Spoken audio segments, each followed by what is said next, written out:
ბევრი დადის ეკლესიაში ადამიანი. მაგრამ აი ასეთი წყურვილი ქრისტეს დანახვისა ბევრს არ აქვს. აი ადამიანები მოდიან სხვადასხვა პრობლემით.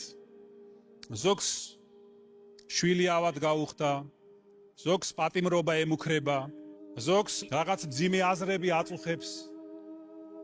ან ნაწყენია, ამ წყენით მოცულია. ან შური აწუხებს, ან რაღაც სხვა პრობლემები და უნდათ ამისგან განთავისუფლება. და ღმერთს თხოვენ.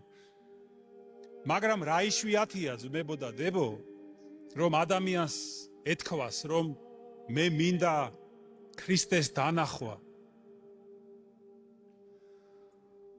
და სწორედ ამიტომაც ჩვენ არ გვესმის, ჩვენს არ გვეუბნება უფალი იმ სიტყვებს, რაც უთხრა ამ კაცს, რომ ზაქე, სწრაფად ჩამოდი, მე დღეს შენ სახლში უნდა დავრჩე.